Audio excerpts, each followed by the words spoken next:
Personal accountability. What is it? Why do you need it? And how it'll absolutely change and impact your life. Hey, I'm Donnie Bovine, the CEO of Success Champions Networking and the author of Endless Stream Referrals.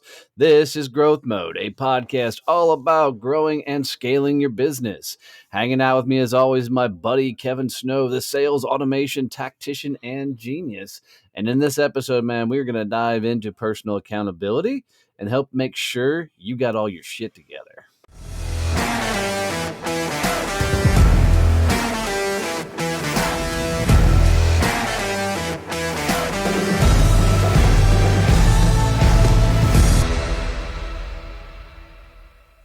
All right, so I got to start this one off with a story of how I learned personal accountability the wrong way. So early in my printing career, I was still trying to figure out, this whole sales thing and how to become a really good sales guy. And I'd landed a small account with a technology company, and I'm pretty sure we were printing like a couple of business cards for them, probably 500 or 1,000 business cards and a couple of brochures. So it wasn't a big project, and they never were going to be a huge, massive client. But I still didn't understand what it was like to work with a client from idea to creation to print to production, and they get what they need and payments in the process. So we printed the job for them, and I never took them a proof to approve the artwork before we printed it. I literally just went to my company, said, hey, here's the artwork. They set it up to go through the printing press, and they said, is it okay to print? And I said, absolutely. They printed it. Well, what I didn't know is that in setting up the final graphics and everything, our designer, by mistakenly, it was a complete accident, moved one of the images around and ended up screwing up and cover up a couple of words. But we printed the final brochure and delivered it to the client. And now, mind you guys, when I tell you this, I was young, ignorant, and dumb and didn't know any better. So when the client calls me up and basically says, what the fuck is this? And I say, what do you mean? They go, can you come by and let me show you what we're looking at? And I said, sure. So I drove over there. We weren't far from the shop. And when I get there, they show me, what happened with the brochure. And I said, well, how the hell did that happen? They're like, that's what we want to know. And I said, well, obviously my art department screwed something up really bad or you guys just gave us a bad file. And the guy got red in the face. He looked at me and he goes, let me show you my email I sent you. So he sent me the email. It's not screwed up at all. His artwork's right. Then I said, well, then my art department just completely screwed it up. He goes, well, what are you going to do about it? I said, well, what should I do about it? I mean, you guys got the final piece. He goes, yeah, but this is not what we asked for. I'm like, well, but that's what we delivered. He goes, yeah, but you delivered wrong. So I'm like, all right, well, let me go back to my office and figure out what we can do. So I go back to the office and I walk up to Jane, who's my boss, and I said, hey, they're saying we screwed this all up. She goes, well, what did you say? I said, well, our art department probably screwed it all up. And she goes, why the hell would you say that? I'm like, well, they did. They screwed it up. She goes, Donnie, let me teach you a lesson about life and business. She goes, people will never forgive a company for making a mistake. They'll always forgive an individual. And if you ever throw one of our staff under the bus again, saying they screwed up without taking ownership from it, then we're going to have a lot harsher conversation than we're having now. And I'm like, oh, I kind of get that. She goes, yeah, when you put the blame on somebody else, then you make the whole company look bad. It makes it look like that's how we perform all the time. And it was a great lesson in taking, complete accountability or ownership for whatever you do, because in the words of Jane, they're never going to forgive a company, but they will 100% forgive you. So there you go. Great lesson learned from a young punk sales guy that was trying to grow up and figure things out. Well, and I think it's really important from the entrepreneurial standpoint Was that 2 words or 1? It is one really long word with multiple You can't even syllables. say word now. But from the entrepreneurial standpoint, we have so much stuff going on as business owners with business development, trying to figure out how to scale a business, doing client support, delivering the product that we took money for, that it's easy for things to get screwed up. Yep. And especially as an entrepreneur starting out, you don't have anyone you can blame. Yeah, So absolutely. you have to figure out how to do that and how to take the accountability. And I think that is a huge lesson that a lot of entrepreneurs have to learn really quickly when they're approached by someone. It's like, well, this didn't work right. It's like, oh, there's no one to blame. I guess it's me, and that is a hard lesson for a lot of people, I think.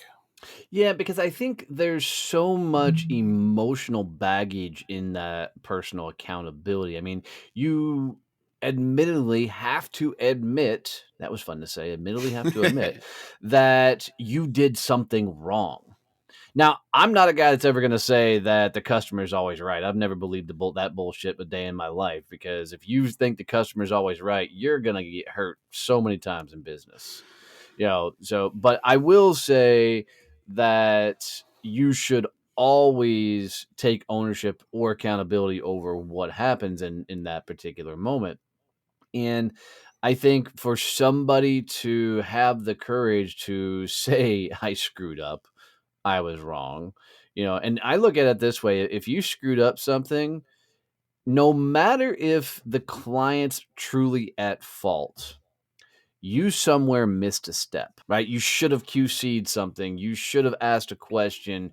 You should have pushed back. You should have done something to prevent that thing from happening and screwing up. So you might as well fall on the sword as quickly as possible to ensure that their needs are met. And if nothing else, you save your brand in the marketplace, which isn't always possible, but you do the best you can do. Go ahead and just add to that. No, go ahead, finish your thought, Uh, and then I'll throw a- my thing yeah, in. and I think that because we kind of come from the society of a never admit weakness and never say anything's wrong, people really struggle with saying, "Oh, I really, really screwed all that up." Well, you've gotten really good at it. Not the screwing up part, the accepting accountability part. Well, I screw up a lot of shit too. I mean, let's be honest. um, but we have this conversation all the time when something breaks, because our motto is let's go break shit, and evidently eventually it always does. But you always come back. It's like, all right, well, that's my fault, and even when it's not even remotely close to being your fault, you take responsibility for it, and you're always the one out front saying, "Oh, my bad. I screwed that up." And I'm like, it bothers me a lot of times because you actually didn't screw anything up.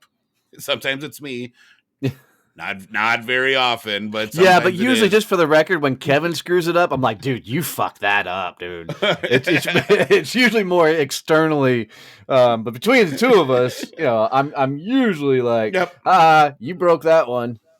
Yeah, but that's my point. Even externally, you don't ever throw me under the bus. No, no, uh-uh. But there's no point to doing it. I mean, if I throw you under the bus, that means our organization is bad. That we've got something wrong, and that we're screwing up, and we're damn sure not mistake proof by any means. But you know, people will forgive me quicker than they'll forgive Success Champions.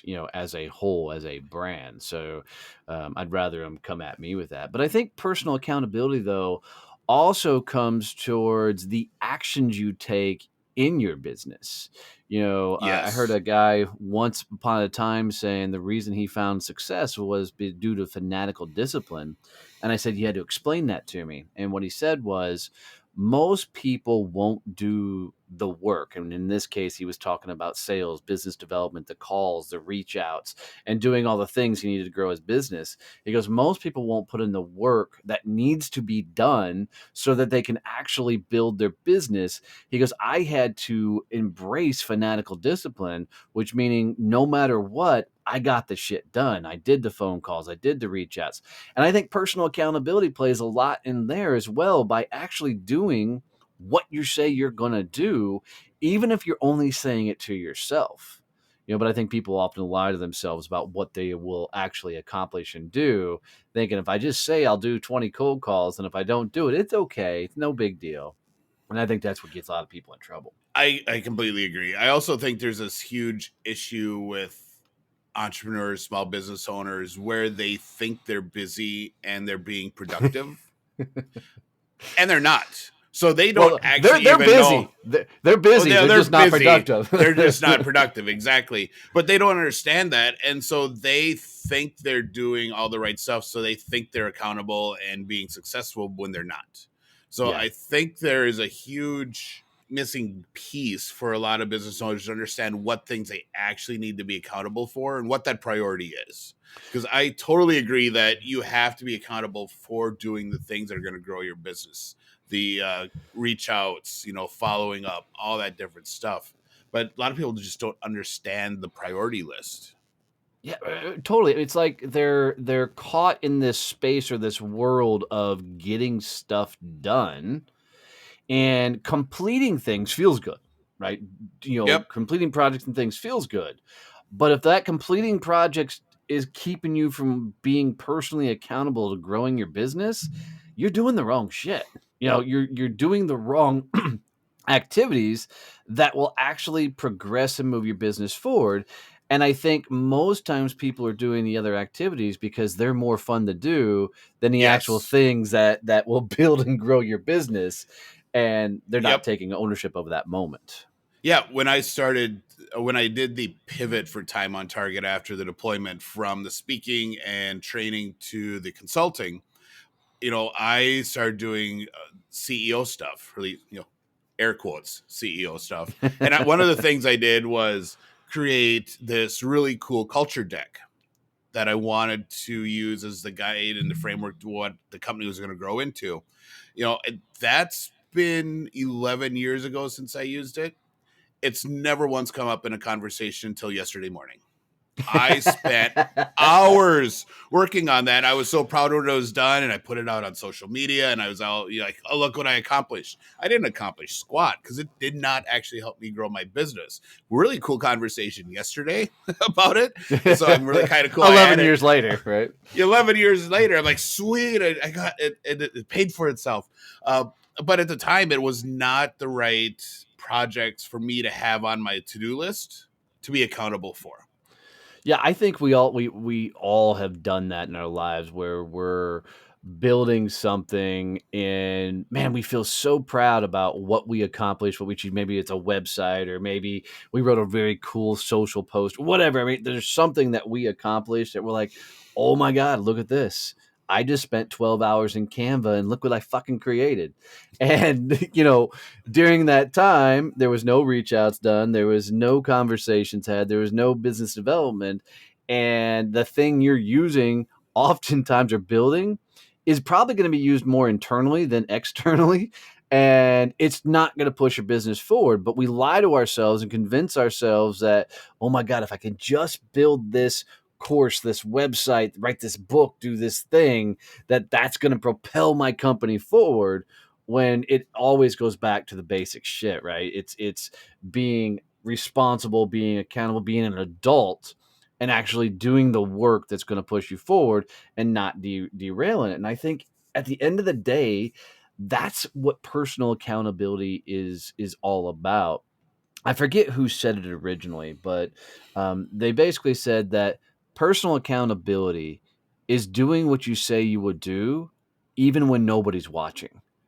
And I think that's a massive way to look at it because that's that ability to know no eyeballs are on you, nobody's watching, no expectations are supposed to be met but your own, and you still do the shit. I mean, there's a lot to there that more people should be doing. So, how do you get in a mindset where you're able to effectively hold yourself accountable for the right things? For me personally, I am a fear motivated individual, and I know this. I will move faster for a fear than I will for pleasure. So I personally will find something where the consequences are more drastic than the work I'm doing. So a prime example of the one of the big ways I learned this was almost losing the farm, building the businesses, and got to the point where it got so dark I had no choice but to win. But what kept pushing me forward was the idea that if people saw that I failed, what they would think of me was a huge motivator, which it shouldn't have been, but it was a massive motivator for me. So I think for me to find personal accountability, the fear of not doing it's got to be more extreme than the fear of actually doing the thing. So I oftentimes try and figure out, okay, what's the worst case scenario if I don't do this? And it's jokingly, it's still even 4 going on 5 years in the company, the worst case scenario for everything is I have to go work for somebody else. And that's a massive driver for me personally that I love having over my head, and that usually will push me forward. So I think for most of the listeners out there, you guys need to really think about what is that major fear that is more scary than doing the actual thing you should be doing. So we have an episode about not caring about what people think about you that I'm going Yeah, to right. suggest you go listen to. So, but I think because we've talked about this point in your life a lot, and I think there's definitely the fear piece, but I don't know if it was really the fear of failing and fear of what people thinking. When I hear you talk about the story, I think the fear for you was really not being able to provide for your family, Yeah, there's some and truth that there. and that failure was I think the big driver for that. And it's really evident as I see you interact with your family and Elizabeth and everyone that is really a big thing. It So is, but I want to put in there though that when I did launch the companies, and started everything rolling, I had like 3 camps of people in my life. I had my family that was like, I don't know why you're doing it, but you got this, right? I had a really close friend of me going, "What the fuck are you thinking? Are you an idiot? Why would you ever leave all this to do this? How are you going to pay your bills?" And then I had the people that, well, I guess there was 4 camps, because then I had the people who are like, "Oh, about time. He's doing this so awesome, amazing." And then I had the people that are like, "Man, I could never do that." And I think a lot of me was doing a lot of it for that 4th camp of the people that are like, "I could never do that." Because what ran through my head is if I didn't find success in this, I would prove them right. And what I mean by that is by me finding success, it didn't give them the opportunity to fester in their own shit, because if I didn't make it, they were right. Right. And they didn't have to go for it in life. yep. So I think that's a better way for me to say it than the way I usually say it. But that's really what it was.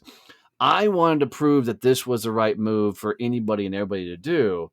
And by God, I wasn't going to prove the people who are never going to chase their own fucking life and dreams. I'm never going to prove them assholes right.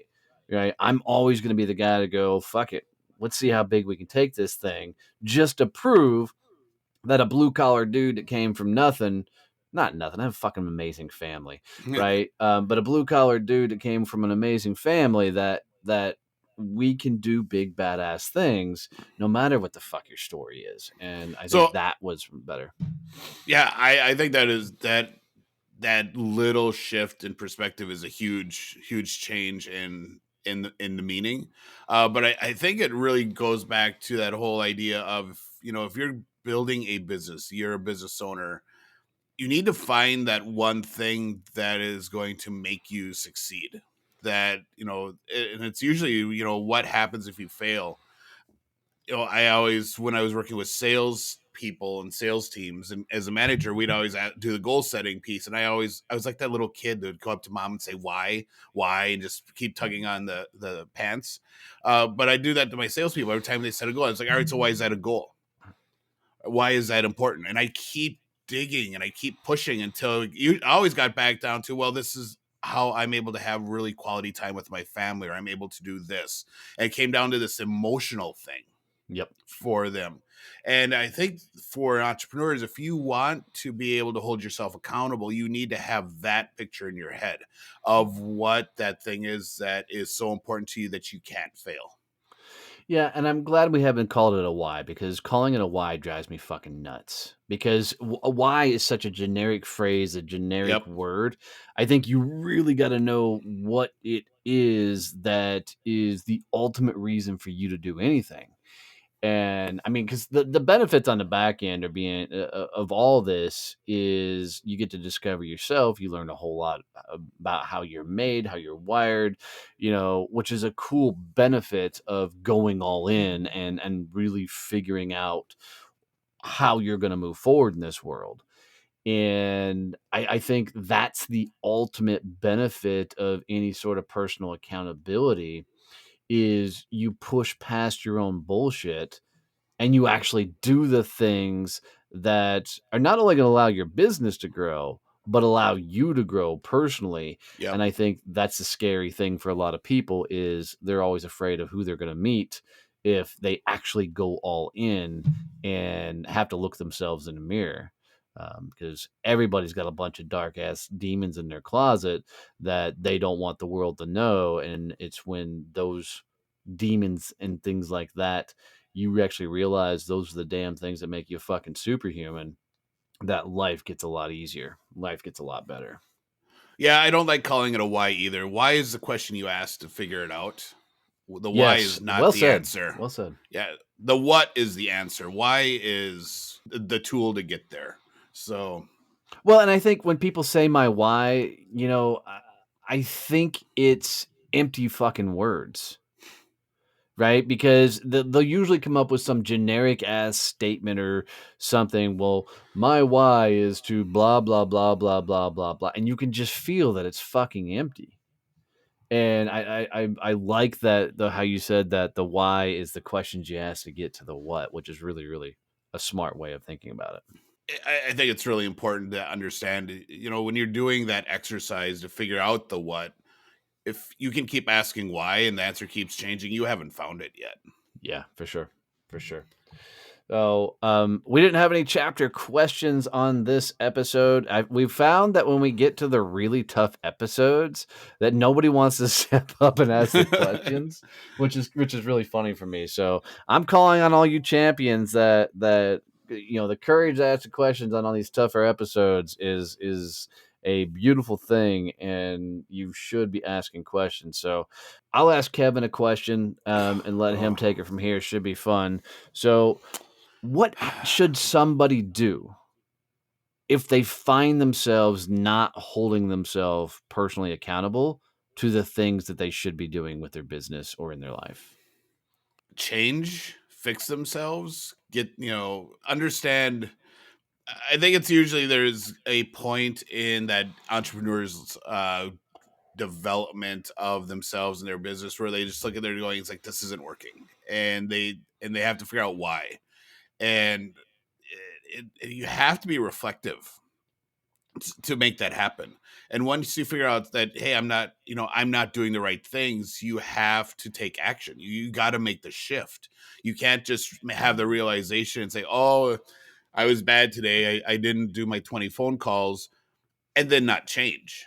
If true accountability is being truthful with yourself and saying, hey, you fucked up, you didn't do your thing that you need to do, and then figure out, all right, so how do I make sure I do it, and how do I fix it? You told a story about a sales guy who had made a goal to sell X, like so much every day or so much every week, so that he could take his kid to Disneyland. And then Mm. one day he didn't do it, and she cried and she bawled her eyes out, and he fixed it.